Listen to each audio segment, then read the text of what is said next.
Selamat sore Sobat Aprum, kembali lagi bergabung dengan kami di program Sisi Lain. Suatu program di mana kita akan membahas Alkitab dari sudut pandang yang baru. Saat ini di studio telah hadir narasumber kita, Pendeta Gute dan Pendeta Richard, dan juga Brother Gerard yang akan membantu saya untuk memandu acara ini.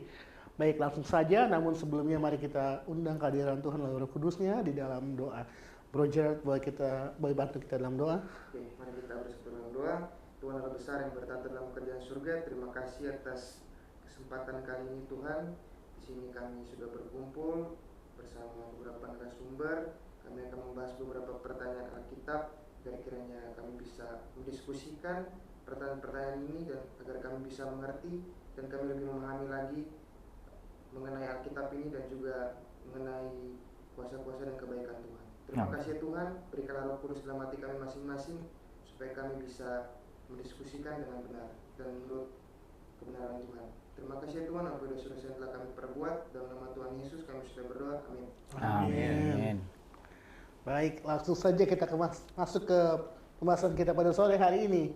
Pak Pendeta, sore hari ini kita akan masuk ke sebuah topik yang sering dipertanyakan oleh anak-anak muda nih, Sobat Aprum, yaitu kita tahu semua bahwa salah satu atribut daripada Tuhan adalah Maha Adil ya, atau Tuhan itu adil. Selain Dia pengasih dan pemurah, Dia juga adil. Nah, bagaimana konsep keadilan Tuhan ini bisa diterapkan kepada manusia yang sudah jatuh ke dalam dosa ini, gitu kan?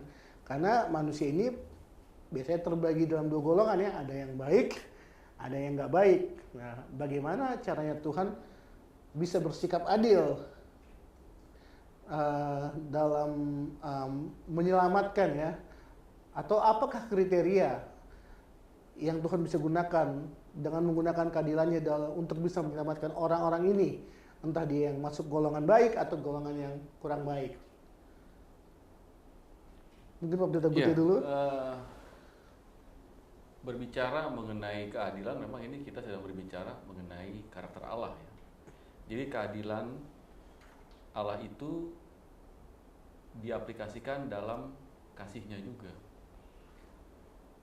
Keadilan yang sejati itu adalah keadilan yang dasarnya adalah kasih. Nah, ketika Allah menciptakan manusia itu didasari juga oleh karena kasih-Nya. Sehingga manusia itu ada betul-betul sebagai wujud dari bukti kasih Allah. Nah, setelah manusia diciptakan juga, kemudian Allah tetap memberikan kasih-Nya kepada manusia dalam bentuk kebebasan memilih. Nah, tanpa kebebasan tidak ada kasih, tanpa kasih tidak ada keadilan.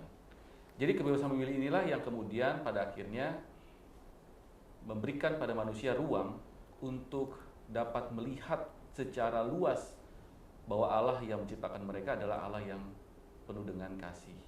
Nah, sayangnya adalah begini, ketika manusia diberikan kebebasan memilih itu, justru manusia memilih untuk tidak menurut kepada Allah.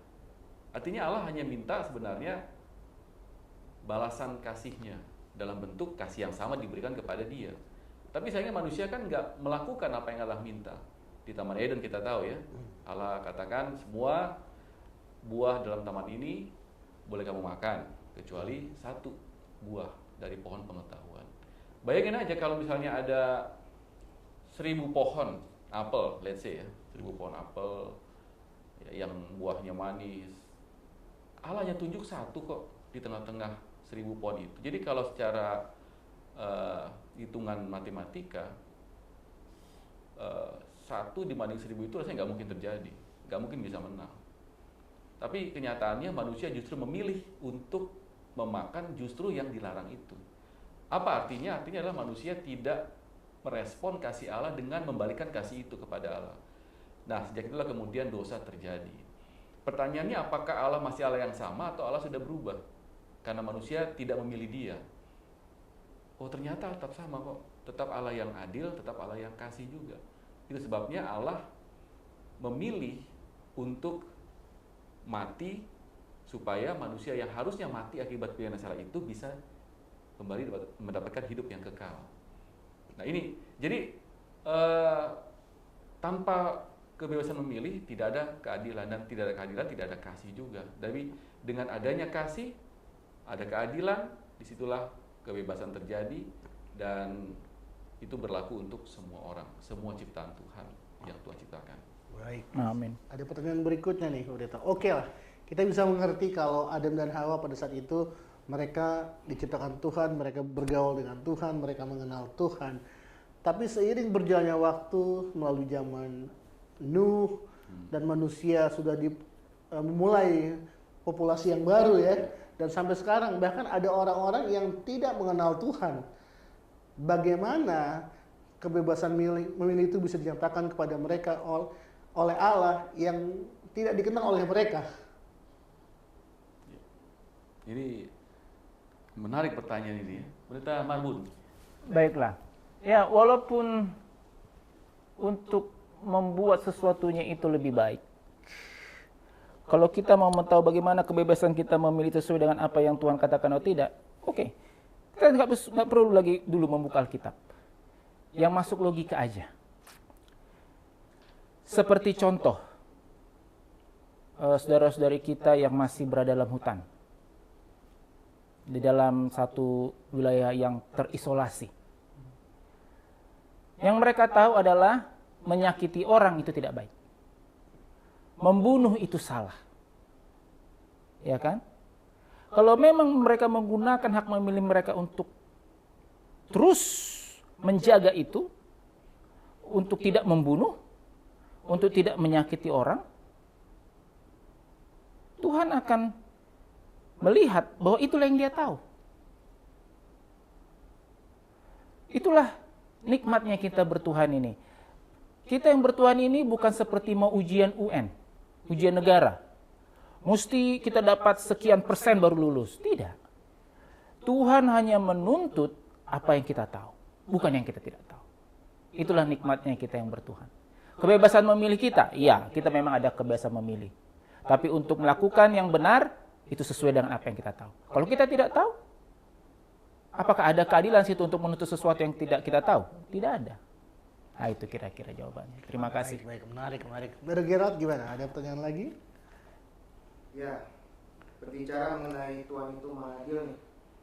Saya sebagai orang muda, mungkin ada satu pertanyaan ini yang mungkin mewakili beberapa anak-anak muda juga di luar sana, anak muda Kristen. Jadi pertanyaannya itu seperti ini. Karena kita tahu Tuhan itu maha adil, dan tadi Pendeta Bute dan juga Pendeta Richard sudah memberikan beberapa perspektif. Lalu bagaimana karena kita sebagai Kristen memiliki tugas untuk menyebarkan kasih setia Tuhan, yaitu Injil ya, Injil kebenaran. Nah, lalu tadi yang dikatakan oleh Pendeta Richard, orang-orang yang tinggal di hutan begitu, yang mereka masih belum tersentuh oleh Masih primitif, modern, masih primitif, masih terbilang terbelakang lagi, yang belum ada misionari sempat untuk ketemu mereka gitu, untuk membagikan Injil.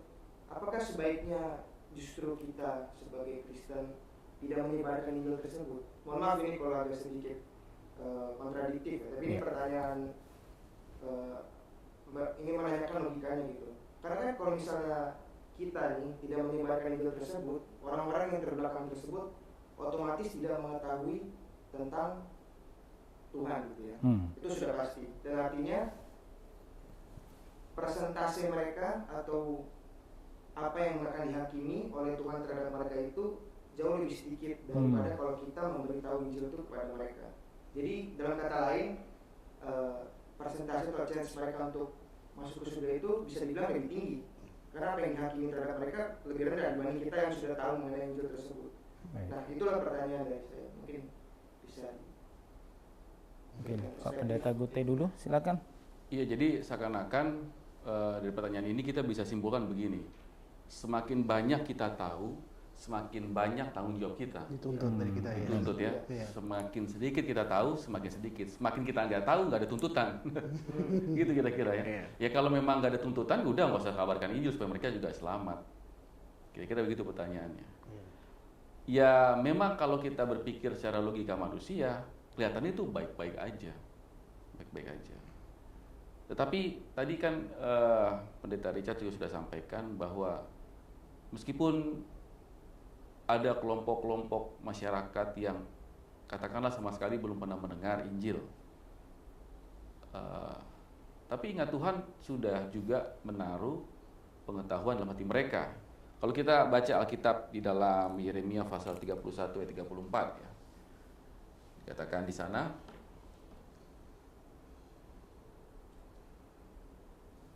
Yeremia 31 ayat yang ke-33 ya. Tetapi beginilah perjanjian yang kuikat dengan kaum Israel sesudah waktu itu. Demikianlah firman Tuhan, aku akan menaruh Tauratku dalam batin mereka dan menuliskannya pada hati mereka. Aku akan menjadi Allah mereka dan mereka akan menjadi umatku. Jadi ini adalah ayat yang tadi Pendeta Richard sudah sampaikan. Pada dasarnya meskipun manusia itu bahkan belum mendengar kabar tentang Injil yang dibawakan oleh para misioneri misalnya, tetap Tuhan sudah menaruh satu aturan atau hukum dalam hati mereka. Ya mungkin dalam bentuk, dalam bahasa duniawi, kata hati ya, biasa dalam istilah yang lain tuh perasaan ya. Artinya kalau kita tahu itu bukan punya kita, kita ambil tanpa kita tahu ada undang-undang KUHP misalnya Indonesia ada kita undang-undangnya ya. Kita tahu itu salah gitu, yang buat punya kita ambil. Nah, itu dari sisi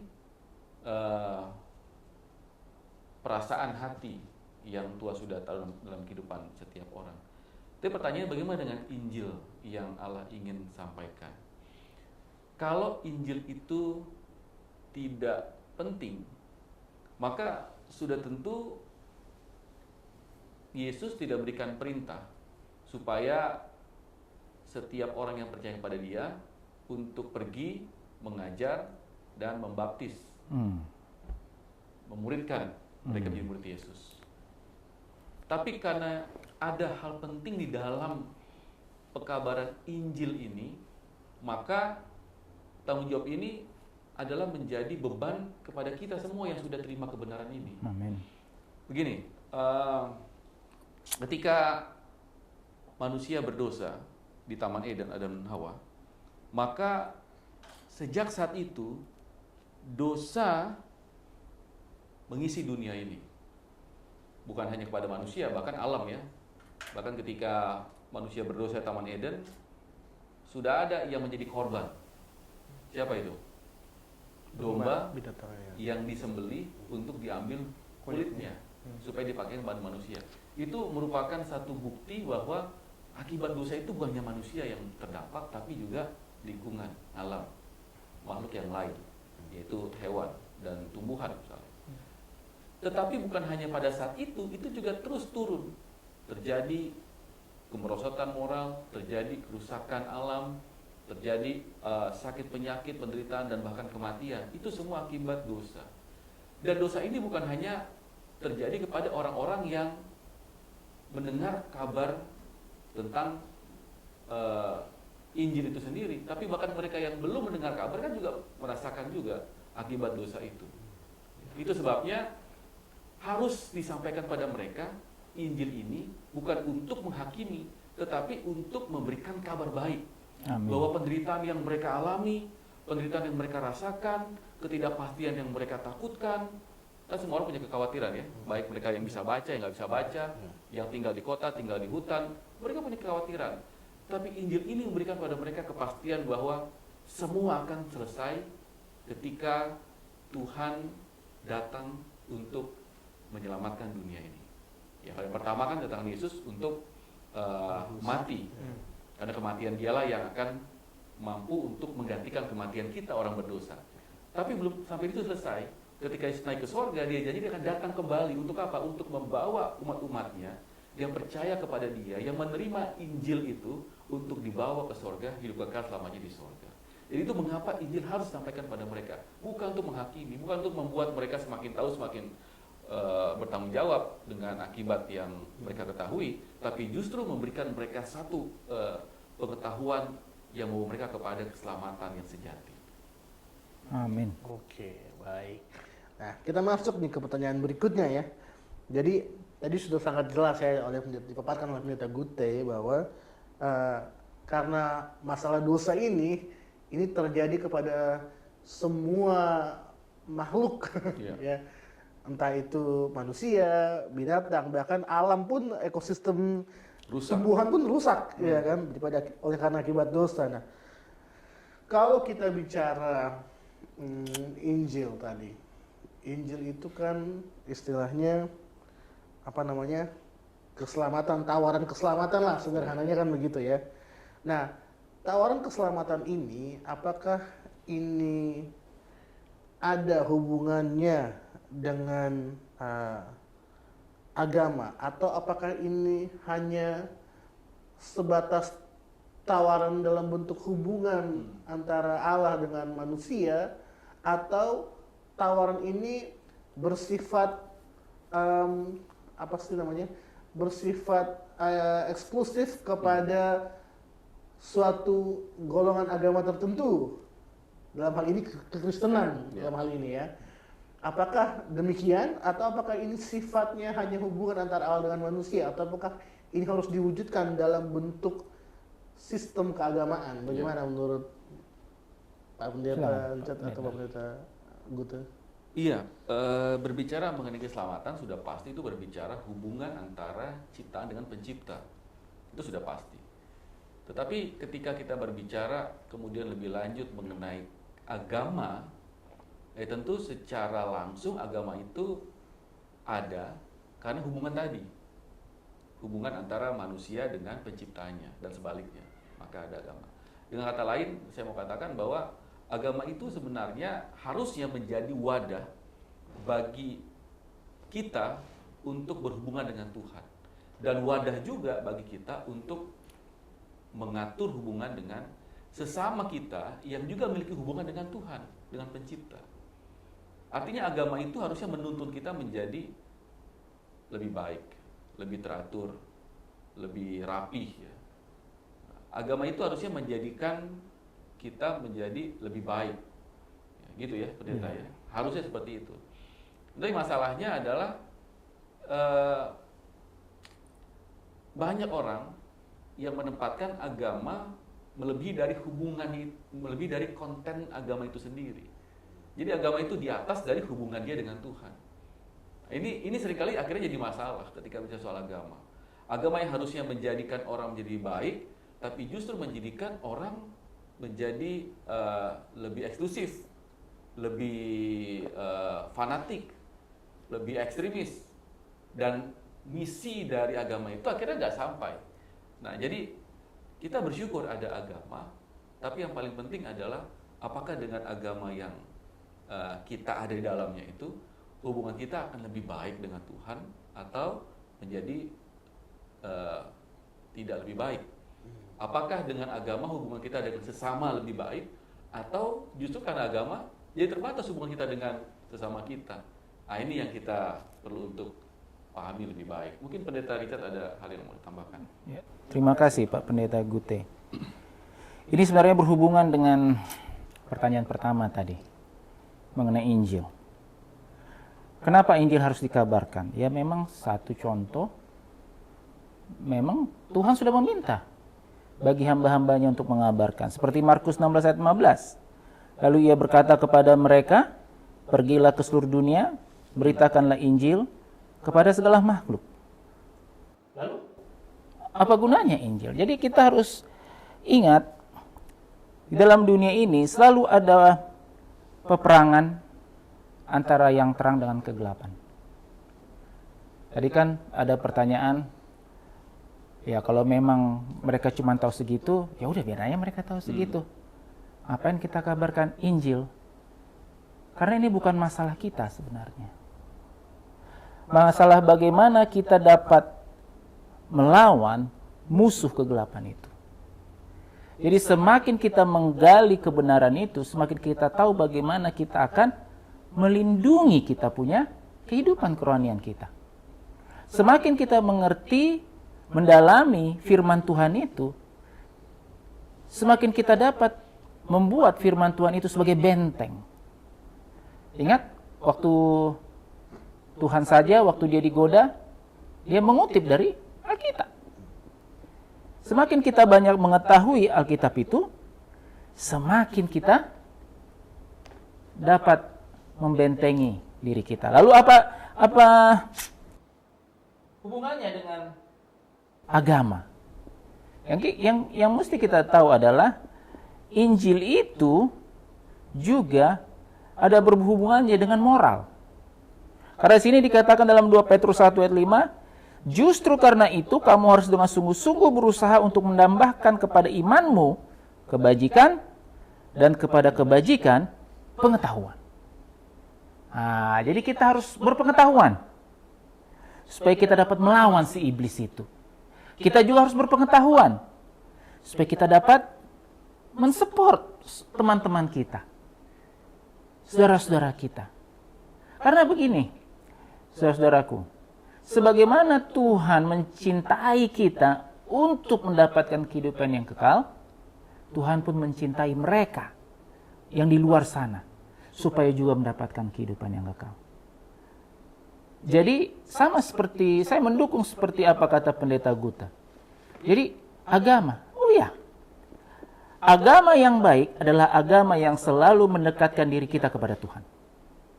Amen.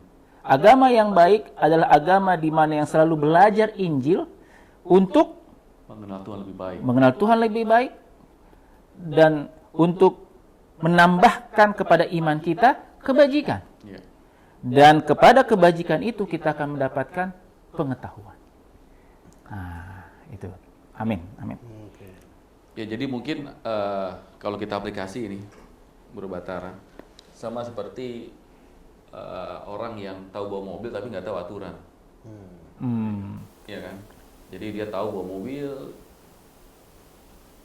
bagus, tapi kalau dia tidak tahu aturan, keahlian dia bawa mobil justru bisa menjadi sesuatu yang membahayakan diri orang lain. Jadi punya kata hati yang menuntun kita untuk melakukan yang baik itu sudah bagus. Tetapi dengan adanya pengetahuan yang benar tentang Injil, adanya agama yang menuntun kita kepada kebenaran Injil itu akan membuat kita jauh lebih baik daripada sekedar tahu bawa mobil aja. Amin. Bukan hanya kita yang selamat, tapi orang lain pun juga akan Selamat. Kira-kira itu gambar yang saya tambah. Baik, jadi kalau boleh saya simpulkan, mungkin koreksi kalau salah ya. Jadi saya lihat ini Injil ini bukan hanya sebagai sarana keselamatan, tetapi sebuah kuasa untuk mengubah kehidupan seseorang ke arah yang lebih baik seperti Amin. ya. Amin. Harusnya seperti itu. Seperti itu ya. Amin. Oke, baik. Nah, tadi ada pertanyaan. Tadi kan saya baru terbersit di pikiran saya karena tadi Pendeta Richard sempat menyinggung di Markus 16 ayat 15, pergilah ke seluruh dunia dan beritakanlah Injil ke segala makhluk. Akibat dosa kan bukan hanya manusia yang merasakan. Bagaimana dengan binatang? Apakah mereka harus menerima Injil juga? Karena kan segala makhluk tadi. Ini kita bicara fair-fairan aja ya, karena binatang pun merasakan akibat daripada dosa itu pada saat Adam dan Hawa jatuh dalam dosa ya. Bahkan tanah pun terkutuk ya kan, tanah pun dikutuk oleh Tuhan. Nah, termasuk binatang. Nah, tapi sejauh yang saya mengerti dalam firman Tuhan, tidak ada Injil diberitahukan kepada binatang. Yang saya tahu hanya untuk kepada seluruh kaum, bangsa, suku dan bahasa gitu kan. Artinya kepada manusia. Tapi kenapa tidak perlu Injil? Sepertinya kan Tuhan tidak adil. Tuhan hanya memprioritaskan manusia. Ini balik lagi ke keadilan Tuhan ya. Karena masih kita bicara keadilan gitu kan. Kok Tuhan sepertinya tidak adil? Kenapa hanya manusia yang diberitakan Injil? Binatang juga kan mau selamat, kan gitu ya. Kalau tumbuh-tumbuhan lain ya, karena mereka kan bukan binatang ciptaan yang hidup ya, dalam arti punya bisa bergerak seperti binatang ya. Tapi kalau binatang, saya rasa tidak adil kalau Tuhan tidak memberikan satu sarana atau Injil atau apapun itu namanya yang dia bisa berikan kepada binatang supaya binatang juga bisa selamat gitu. Karena ular pun dikutuk oleh Tuhan. Ya kan, tanah pun dikutuk. Nah, bagaimana mungkin menjelaskan? Tapi menarik juga soal ular ya. Iya. Ular dikutuk karena dosa manusia atau karena perbuatannya yang menipu manusia? Tapi kan dia dijebak oleh setan. Dijebak, ya? Dijebak. Atau dia jadi medium dari setan untuk menipu manusia. Ya anyway, itu hanya Iya, tambahan aja. iya. Tapi poinnya bagus sekali ini Pendeta Richard. Apakah Injil itu hanya fokus ke orangnya atau juga kepada lingkungan yang juga merasakan akibat dosa itu? Dosa itu, betul. Ya, jadi Injil itu bagi semua di dunia ini. Tetapi mengabarkan Injil itu kan bermacam-macam. Kalau ke manusia, kita dapat berbicara. Tapi kita juga dapat berbuat. Bagaimana dengan binatang-binatang, hewan-hewan? Berbuat. Memelihara mereka, contoh seperti anjing. Menyayangi mereka, merawat mereka. Apakah mereka tidak membalas budi? Mereka balas budinya. Mereka tahu bahwa majikannya itu orang baik. Saya pernah ada beberapa kali menonton di televisi seekor singa yang sudah dilepas oleh tuannya ke hutan. Dia dirawat begitu baik. Sampai sudah 10-15 tahun kemudian pun, pada saat akhirnya tuannya datang kembali ke hutan itu, dan ada pawang yang memanggil dia, memang agak berapa lama, ada 2 jam untuk memanggil dia. Apa yang dia lakukan? Apakah dia langsung terekam, seperti tidak mengenal? Dipeluk, dicium. Bahkan dia sudah mempunyai istri, singa betina. Dia panggil dari gunung itu, dia perkenalkan. Ini loh masterku. Luar biasa kan Tuhan itu. Sampai binatang aja berterima kasih sama orang yang merawatnya. Ya memang dia tidak mengerti bahasa manusia. Mungkin ada, seperti anjing mengerti lah ya, mungkin. Karena, sini, nah, mendatang. Mereka mengerti atau mereka hanya mengerti body language kita nggak tahu juga ya. Nah, tetapi dengan perbuatan kita, kehidupan kita, contoh hidup kita, makanya hewan pun akan merasakan kebaikan itu. Itulah sebabnya orang tidak akan bisa mengatakan, Tuhan, maaf, saya tidak bisa mengabarkan Injil. Karena saya tidak ada talenta bernyanyi. Tidak ada talenta mengajar. Tuhan tahu itu. Itu akan menjadi excuse sama kita. Tetapi kita tidak memiliki excuse pada saat Tuhan bilang, kabarkan Injil melalui kehidupanmu. Semua bisa lakukan. Yang berpendidikan dan yang tidak berpendidikan. Itu kira-kira. Mungkin ada tambahan, Pak Pendeta Gute. Iya, saya setuju dengan apa yang Pendeta Richard sampaikan tadi. Tetapi mungkin buat saya, penulisan Yohanes ini lebih kepada gaya bahasa penyampaian aja. Karena secara eksplisit dalam Markus ya. Dalam Markus 16. Ya, Markus 16 tadi. Saya pikir perintah agung yang diberikan kepada murid-murid itu sudah sangat jelas ya, untuk menyampaikan Injil itu kepada seluruh suku, kaum dan bangsa dan bahasa. Artinya adalah memang secara eksplisit bahwa misi agung itu Tuhan berikan kepada manusia untuk disampaikan kepada sama manusia. Nah, segala makhluk itu maksudnya adalah kita tidak lagi membedakan, ini dari suku ini layak, suku ini nggak layak, ini ras ini layak, ras ini nggak layak. Tapi semua orang di kolong bumi ini, mereka punya kesempatan yang sama untuk mendengarkan Injil ini. Amin. Injil itu kan gospel. Gospel itu terjemahannya harusnya good news ya. Good news. Good news-nya apa? Good news-nya itu adalah kita ini manusia-manusia yang harusnya binasa akibat pilihan kita yang salah, akibat dosa kita. Tetapi good news-nya adalah pencipta kita mau ambil alih akibat dosa itu supaya kita selamat, supaya kita bisa hidup kekal lagi seperti Tuhan rencanakan di Taman Eden itu kembali kepada kita. Nah, itu sebabnya kabar ini ketika kita sudah dapatkan, kita sudah nikmati, kita nggak boleh keep sendiri. Kita harus bagikan juga kepada orang lain. Amin. Ketika orang lain tahu, mereka juga nggak boleh keep. Mereka juga harus sampaikan ini. Jadi ini harus pesan berantai. Keselamatan itu kalau kita nggak bagikan, maka itu bukan menjadi keselamatan buat kita. Jangan-jangan kita nih akhirnya menjadi seperti laut mati. Maksudnya laut mati itu, kenapa disebut laut mati? Karena nggak ada kehidupan. Dia cuma mau tampung, akhirnya kadar garamnya jadi sangat tinggi. Nggak ada yang bisa hidup dalamnya. Kalau kita hanya terima keselamatan, kita nggak bagikan, nggak salurkan lagi pada orang lain, maka keselamatan itu tidak lagi benar-benar menjadi keselamatan buat kehidupan kita. Baik, jadi kita udah diingatkan kembali bahwa Injil itu sebenarnya penting banget untuk dibagikan, karena itu adalah pada hakikatnya adalah sebuah berita. Amin. Sebuah kabar baik yang harus dikasih tahu ke semua orang ya. Dan itu adalah wujud daripada keadilan Allah. Mungkin Pastor Richard dan Pastor Gute ada yang mau disampaikan mengenai Injil nih kepada sobat-sobat Aprim, orang-orang muda nih yang menonton pada hari ini nih. Tapi sebelumnya, Oh, ada pertanyaan lagi? Oh, ya, Aku silakan. tadi penyebaran Injil itu ke semua makhluk hidup termasuk hewan atau binatang. Jadi menurut aku pribadi nih, bagaimana, apa tujuan dari kita mengabarkan Injil itu ke binatang gitu? Karena kan binatang itu contoh tadi yang Pendeta Richard sudah bilang ya, soal tadi singa datang langsung memeluk ownernya gitu ya, yang pernah melakukan kebaikan kepada dia. Karena menurut saya binatang itu kan mereka berlaku itu menurut insting ya, menurut naluri. Binatang itu tidak seperti manusia yang memiliki kebebasan memilih gitu. Jadi mereka tidak tahu mana yang salah, mana yang benar.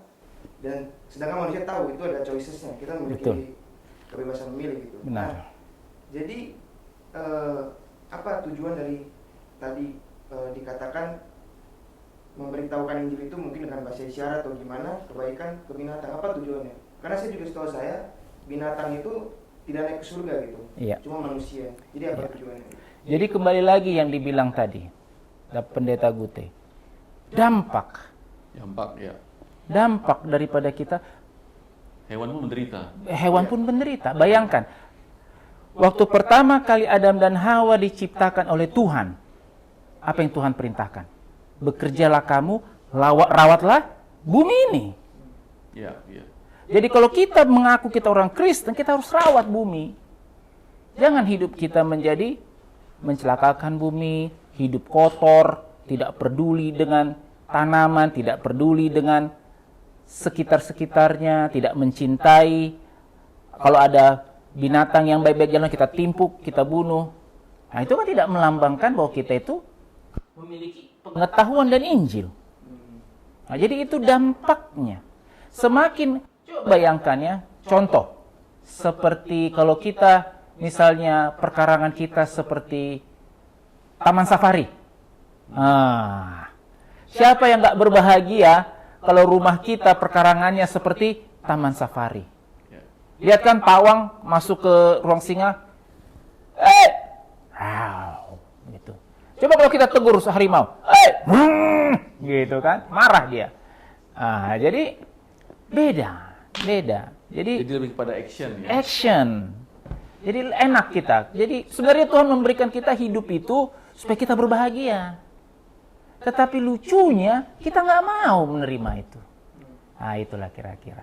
Mungkin ada tambahan Pak Pendeta? Iya, makasih Pendeta. Jadi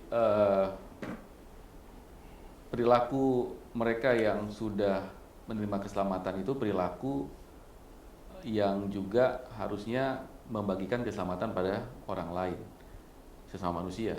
Tapi dalam actionnya kan tidak terbatas hanya pada manusia ya, ada juga mungkin bagaimana dia akan memperlakukan hewan misalnya, itu juga akan harusnya terlihat juga ya. Tidak akan ya. Jadi kalau menurut saya seorang yang sudah diselamatkan dia pasti akan memelihara lingkungannya, termasuk juga hewan dan apapun yang ada di sekitarnya. Itu adalah wujud dari ungkapan syukurnya di atas keselamatan yang sudah terima. Amin. Baik. Apakah ada lagi yang mau diberikan? Ditanyakan? Oke, sudah. Baiklah, mungkin kita udah diingatkan kembali bahwa Injil ini adalah wujud daripada keadilan Tuhan, dan mungkin kita ada pesan buat orang-orang muda di luar sana yang apa yang mereka harus lakukan dengan Injil ini yang sudah mereka punya. Amin. Silakan Pak. Iya, Saya ingin sampaikan buat sahabat-sahabat orang muda bahwa sesungguhnya kita ini adalah orang-orang yang harusnya paling berbahagia di dunia ini. Amin. Kenapa? Karena sesungguhnya kita ini kan harusnya binasa akibat pilihan kita, bukan karena paksaan, bukan karena keterpaksaan, tapi karena pilihan kita. Tetapi meskipun pilihan kita salah, pencipta kita masih memilih untuk menyelamatkan kita. Ini adalah kabar baiknya. Dan kalau kita sudah diberkati dengan janji keselamatan ini, sudah memiliki kepastian keselamatan di dalam Yesus, kita nggak bisa tinggal diam. Kita juga harus sampaikan kabar baik ini kepada orang yang tidak berpengharapan yang ada di sekitar kita. Supaya ketika kita menikmati keselamatan, kita tidak sendirian. Kita tidak menjadi orang yang eksklusif, tidak menjadi orang yang egois, tetapi kita akan menjadi orang yang berbagi, orang yang memperhatikan, orang yang juga ingin berkat ini menjadi bagian dari orang lain. Amin. Terima kasih. Amin. Oke, baik, terima kasih. Kita sudah berada di penghujung acara kita. Kalau teman-teman punya saran mengenai topik buat sisi lain berikutnya, saudara teman-teman boleh ketik di kolom komentar di bawah ini, atau mungkin teman-teman bisa DM di Instagram di diapurum.worship atau di WhatsApp di nomor di bawah ini, dan kita akan tampilkan atau bawakan topik yang teman-teman request di kesempatan sisi lain berikutnya. Dan kita tiba di penghujung acara kita, dan saat ini kita akan berdoa lagi ya sebelum kita akhiri, supaya diskusi kita bisa menjadi manfaat bagi orang-orang yang menonton. Kita berdoa. Bapa di surga, terima kasih untuk diskusi yang kelihatannya sebentar dan sederhana, tetapi biarnya dapat menjadi manfaat Tuhan bagi kami dan bagi sobat-sobat Apurum orang muda yang menonton, sehingga dengan demikian mereka tahu apa yang harus mereka lakukan dengan Injil yang Tuhan sudah berikan kepada mereka masing-masing ya Tuhan, dan kepada kami juga. Terima kasih Bapak, dengar doa kami ini di dalam nama Tuhan Yesus. Amin.